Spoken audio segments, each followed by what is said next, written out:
Oke, selamat datang kembali di podcast kita. Tadi kita udah sedikit ngopi-ngopi santai untuk break dan kita masih lanjut nih Mas ya ngomongin RUU perampasan aset, ngomongin tentang gimana komitmen pemerintah dan parlemen untuk menyelesaikan pembahasan rancangan undang-undang ini. Kalau tadi sedikit recap mungkin kalau kita bisa katakan kalau ukuran komitmen dari pemerintah adalah misalnya terbaru ada surprise dari presiden, tapi itu kemudian pun tidak cukup harusnya kalau dengan kewenangan atau resource power atau resource kewenangan pemerintah atau dalam hal ini presiden, harusnya bisa banyak hal yang bisa dilakukan selain dengan memberikan surprise itu. Karena seringkali itu selesai dalam bentuk administrasi atau surat penyurat gitu ya. Nah, uh, kita sekarang masuk ke ngomongin ini Mas.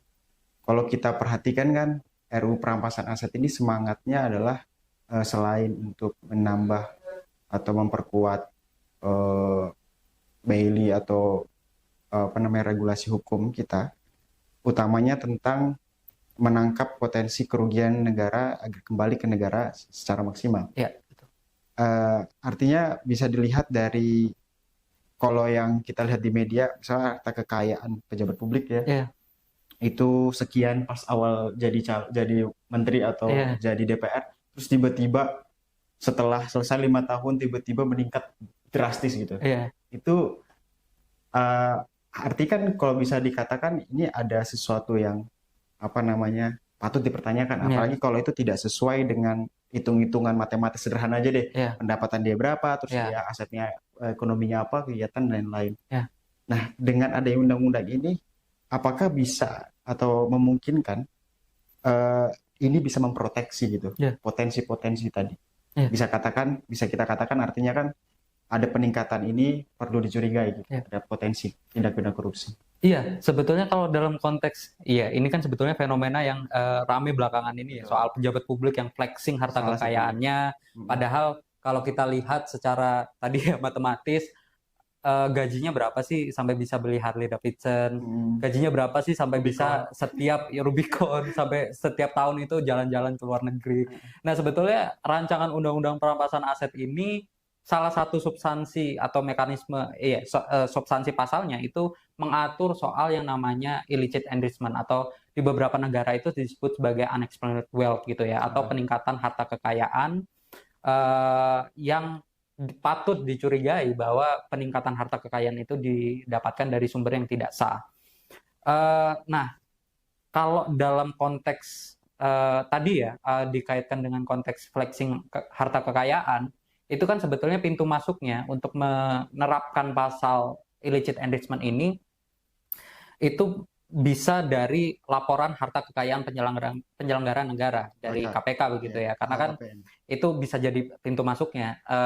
Semangat LHKPN sendiri itu kan soal pencegahan begitu ya, dimana kalau misalnya kita lihat LHKPN itu bisa jadi pintu masuk, terus mau nggak mau, suka nggak suka, penyelenggara negara yang wajib untuk menyampaikan LHKPN itu harus menyampaikan laporan harta kekayaannya secara jujur begitu. Kalau nggak, ya patut dicurigai bahwa harta kekayaan yang dia miliki itu terindikasi dari tindak pidana. Nah, kalaupun dia menyampaikan secara tidak jujur, sebetulnya ada mekanisme di mana ada pintu begitu ya bagi masyarakat untuk bisa punya partisipasi, di mana mereka bisa menyampaikan laporan aduan kepada penegak hukum, baik itu kejaksaan, KPK maupun kepolisian, bahwa ada indikasi ini orang statusnya PNS golongan berapa gitu, tapi punya mobil mewah, rumah mewah dan lain seterusnya. Itu kan bisa jadi selain LKPN tadi ya, laporan masyarakat itu kan bisa jadi pintu masuk untuk merampas aset hasil kejahatan yang diduga tidak sah tadi, peningkatan harta kekayaan. Dan itu kalau partisipasi masyarakat tadi, laporan masyarakat tadi sebelum ada RUU atau undang-undang ini sudah bisa dilakukan. Sudah bisa dilakukan sebetulnya, karena kan kalau dalam konteks aturan undang-undang tipikor itu kan undang-undang tipikor dan juga undang-undang KPK itu juga mengatur soal partisipasi masyarakat. Karena kan dalam konteks pemberantasan korupsi, baik itu pemberantasan maupun pencegahan, itu kan nggak bisa dilakukan hanya oleh aparat penegak hukum dan pemerintah, tapi juga membutuhkan informasi dari masyarakat ketika dia melihat adanya indikasi mengetahui adanya indikasi tindak pidana korupsi, itu kan informasinya juga penting. Dan bahkan aparat penegak hukum itu kan juga bergerak atas laporan masyarakat juga kan. Nah, dari sisi aturan pelaksananya sebetulnya sudah ada peraturan pemerintah atau peraturan presiden gitu yang mengakomodir soal peran serta masyarakat. Oke. Dan kita akan bahas lebih lanjut itu di next episode ya. Iya. Tentang partisipasi masyarakat ini. Nah, tapi tadi sempat singgung soal laporan harta kekayaan gitu ya. Kalau bisa dikatakan kan mungkin yang dilaporkan itu dia punya harta 1 miliar tapi yang dilaporkan 500 juta gitu. Itu selama ini kan itu mungkin possible. Dengan ada undang-undang ini, undang-undang perampasan aset, bisa nggak sih itu dilakukan atau terminimalisir? Iya, kalau terminimalisir itu harapan dari diakomodirnya illicit enrichment dalam rancangan undang-undang perampasan aset itu harapannya untuk meminimalisir itu, karena kan sebetulnya LHKPN itu kan jadi strategi pencegahan yang paling mutakhir lah kalau bisa dibilang. Tapi dia juga punya kelemahan ketika orang itu penyelenggara negara atau pejabat publik itu nggak menyampaikan harta kekayaannya secara jujur, itu juga nggak ada sanksi pidananya. Jadi mekanisme checking yang dilakukan oleh KPK juga nggak ada tajinya kalau misalnya ditemukan adanya peningkatan harta kekayaan secara tidak wajar gitu ya. Makanya kemudian dengan disahkannya rancangan undang-undang perampasan aset ini jadi undang-undang yang kemudian mengakomodir soal pasal tadi ya, illicit enrichment, itu kan bisa jadi milestone lah dalam pemberantasan korupsi dalam konteks tadi menggunakan LHKPN jadi instrumennya. Efektif. Nah, sempat singgung juga tadi soal karena kan kita juga tahu ya, gak sedikit gitu ya info atau mungkin juga isu, misalnya potensi aset-aset yang dimiliki oleh pejabat publik itu tidak bisa di negara lain ya. Misalnya di perusahaan cangkang dan sebagainya gitu. Nah, ini gimana Mas terkait hal ini? Gimana misalnya kekayaan pejabat publik ini atau aset-aset mereka ini entah didapatkan dari proses semacam apa itu diakui di negara lain misalkan. Nah, ini hubungan antara kedua negara atau di antara negara-negara di dunia terkait hal ini. Iya, sebetulnya untuk aset kejahatan yang dialihkan ke luar negeri gitu kan, di mana ketika dialihkan terus diinvestasikan kepada perusahaan cangkang atau hal lainnya lah, itu kan jadi hal yang legal di negara sana berdasarkan hukum positif sana. Nah, kalau konteksnya untuk merampas aset hasil kejahatan di negara lain, itu sebetulnya rancangan undang-undang perampasan aset ini dia bisa mengakomodir atau menjembatani soal merampas aset hasil kejahatan di luar negeri. Caranya sebetulnya ada dua, berdasarkan hubungan baik begitu ya, berdasarkan prinsip resiprositas, itu satu. Lalu yang kedua berdasarkan hubungan multilateral, bilateral dan juga regional. Nah, sebetulnya kalau kita lihat dalam konteks sekarang untuk merampas aset hasil kejahatan di luar negeri, sebelum ada rancangan undang-undang perampasan aset gitu ya, regulasi yang kita punya saat ini, sebetulnya itu dimungkinkan dengan mutual legal assistance gitu ya, atau hubungan hukum timbal balik. Tapi kan itu harus ada dokumen perjanjian kerjasamanya nih antar dua negara gitu. Nah, kalau dalam konteks kita punya regulasi rancangan undang-undang perampasan aset itu cukup dilakukan berdasarkan hubungan baik aja. Oke. Artinya itu poin yang sangat penting ya, gimana kita bisa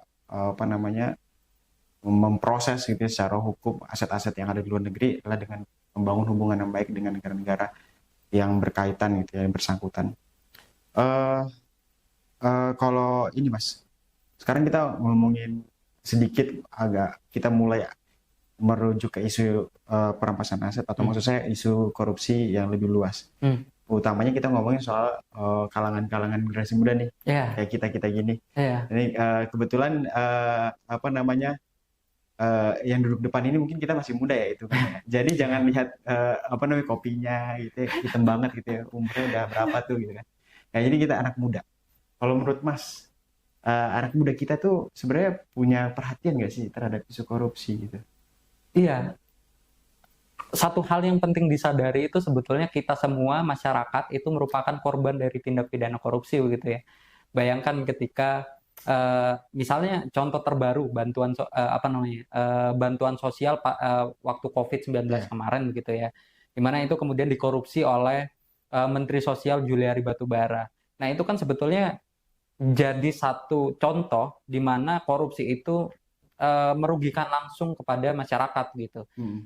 Ketika uang bansos itu ditilap, apa namanya secara kuantitas dan juga kualitas masyarakat di DKI Jakarta itu mendapatkan bantuan sosial dengan kualitas yang rendah. Misalnya sardennya ternyata busuk dan lain seterusnya, itu kan jadi apa ya? Jadi punya impact secara langsung kepada masyarakat. Begitupun korupsi secara umum gitu ya. Itu kan karena kan konteksnya kalau di Indonesia itu merugikan keuangan negara, di mana keuangan negara itu yang seharusnya bisa dimanfaatkan untuk coba stabilisasi ekonomi perekonomian negara dan dimanfaatkan untuk sebesar-besarnya kemakmuran rakyat, justru dikorupsi. Itu kan jadi apa ya, langkah mundur untuk memajukan kesejahteraan masyarakat. Itu dulu yang penting untuk dipahami ya, bahwa kita semua itu merupakan korban dari tindak pidana korupsi. Kalau kita lihat perkembangan sekarang, anak muda terutama saya dan juga Mas Satria kan juga merupakan bagian dari anak muda begitu ya. Kita semua itu atau milenial? kita Gen Z. Gen Z ya. Gen Z. Kita kan apa namanya sebetulnya partisipasi publik untuk peduli akan isu sosial dan politik, terlepas dari apapun isunya itu ya, baik itu korupsi, apa namanya hak asasi manusia dan lain seterusnya, kita semua apa ya punya ruang untuk partisipasi itu. Tapi kemudian yang penting untuk diperhatikan adalah kebebasan demokrasi itu penting untuk dijaga oleh negara. Kita kan lihat beberapa apa namanya kebebasan kita untuk berbicara itu seringkali dikekang begitu ya. Kita lihat teman kita Mbak Fathia dan juga Mas Haris itu bahkan sampai masuk ke dalam persidangan karena mengkritik berdasarkan kajian begitu. Sebetulnya itu strategi pemerintah gitu ya, strategi lawsuit against public participation agar kemudian masyarakat itu menjadi takut untuk bersikap kritis. Nah, sebetulnya kalau kita mendiamkan itu sampai kapanpun kita akan merasa takut. Apa namanya pilihan paling baik adalah melawan. Itu sih. Melawan. Catat kawan-kawan, pilihan yang paling baik adalah melawan. Gitu. Kayak ingat kamisannya jadinya. Apa namanya? Ya, jadi kita agak cukup lumayan eksploratif nih diskusi kita, mulai dari perampasan aset, korupsi, kemudian juga anak muda gitu ya. Dan ya itu sepenting satu hal catatan penting yang juga menurut saya adalah tentang gimana caranya kita menciptakan ruang publik yang demokratis gitu ya. Mengembalikan ruang publik sebesar-besarnya bagi masyarakat dan semua kalangan tanpa ada gap gitu ya. Kalau kata Jurgen Habermas kan demokrasi deliberatif gitu.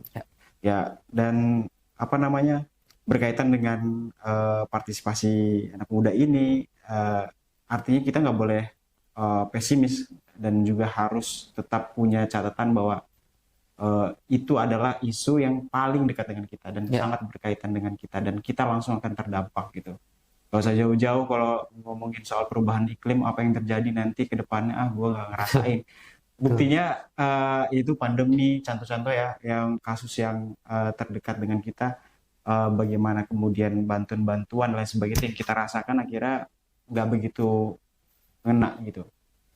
Nah, mungkin sebelum kita benar-benar mengakhiri Mas ya, diskusi kita pada sore hari ini gitu ya, atau mungkin teman-teman dengar ada yang pagi, ada yang malam.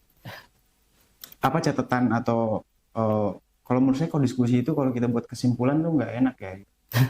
Pertanyaan inilah maksudnya catatan atau pantikan Mas gitu buat pendengar podcast Indonesia Parliamentary Center ini ke depannya. Iya, ini selain untuk pendengar, kalau misalnya ada pihak pemerintah yang Oh apa ya, namanya melihat itu, betul sekali. ini juga bagus juga. Sebetulnya kita lihat ya bahwa kondisi Indonesia sekarang untuk memerangi tindak pidana korupsi itu semakin tertinggal jauh lah dari negara-negara lain. Bahkan kita dalam konteks indeks persepsi korupsi Indonesia tadi, kita berada di posisi 110 dari 180 negara paling korup gitu. Nah, ini kan jadi catatan serius gimana kalau kemudian tahun 2023 ini, di mana kita mengalami banyak sekali peristiwa, bahkan ini belum sampai satu semester gitu, baru satu semester aja banyak sekali ininya, apa namanya, tekanan terhadap upaya pemberantasan korupsi begitu ya, di mana sekarang kinerja KPK itu semakin menurun dan lain seterusnya. Nah, rancangan undang-undang perampasan aset, kalaupun ini apa namanya bisa dibilang sebagai stimulus terhadap pemberantasan korupsi, harusnya pemerintah dan juga DPR itu apa namanya, kalau punya hati nurani begitu ya, melihat situasi pemberantasan korupsi sekarang itu harusnya segera mengesahkan itu. Karena ini dari tahun 2012 dianggap sebagai urgensi gitu ya, dianggap sebagai satu keharusan untuk segera diundangkan. Tapi 10 tahun kemudian banyak regulasi yang kemudian tidak pro terhadap pemberantasan korupsi justru disahkan, tapi yang pro terhadap pemberantasan korupsi justru enggak. Nah, tadi ya kalau punya hati nurani itu segeralah disahkan, karena sebetulnya inisiatif baik dari pemerintah itu satu perlu kita apresiasi begitu. Tapi di saat yang sama seharusnya itu nggak hanya berhenti pada untuk mengirimkan surprise, tapi perlu untuk didorong agar kemudian RUU ini segera menjadi undang-undang gitu. Terima kasih Mas. Itu sangat sepakat gitu ya, mungkin juga dari sisi proses legislasinya atau proses perundang-undangannya. Kalau kita ngomongin disahkan, itu harapan kita bersama gitu ya. At least sudah surprise ini udah masuk pembahasan ini sampai hari ini di pembahasan belum ada sama sekali gitu. Rekam jejak, transparansi dokumen dan lain sebagainya itu catatan-catatan yang perlu kita perhatikan dan pemangku kebijakan juga perhatikan gitu. Dan coba rubah gitu. Itu harapan banyak orang, anak muda, semua kalangan tentang hal ini. Mungkin untuk mengakhiri, saya tidak akan memberikan kesimpulan gitu ya, karena menurut saya kesimpulan itu yang paling benar, nggak ada kesimpulan yang benar, tapi kesimpulan teman-teman yang baca, yang maksud saya yang mendengar dan menonton video ini dapat mengambil kesimpulannya sendiri. Dan mungkin kalau saya kutip lah ya, bukan menyimpulkan, cuma satu kata itu lawan gitu ya. Dan berjuang gitu sampai kapanpun, apalagi yang berkaitan dengan hajat hidup orang banyak. Mungkin sekali lagi Mas Diki, terima kasih banyak udah menyempatkan waktu menyambangi Indonesia Parliamentary Center dan bersedia untuk berdiskusi bersama kita di sini. Semoga kita masih bisa ada kesempatan kolaborasi lain ya Mas ya. Siap. Dan teman-teman juga yang dimanapun berada yang nonton video ini, terima kasih banyak. Semoga ikuti terus YouTube, media sosial, Instagram, TikTok, dan lain-lain. Dan kita akan memberikan edukasi atau kemudian informasi-informasi yang mungkin menarik bagi teman-teman. Cukup dari saya, kurang lebihnya mohon maaf. Saya Putra Satria, akhir kata, sampai jumpa.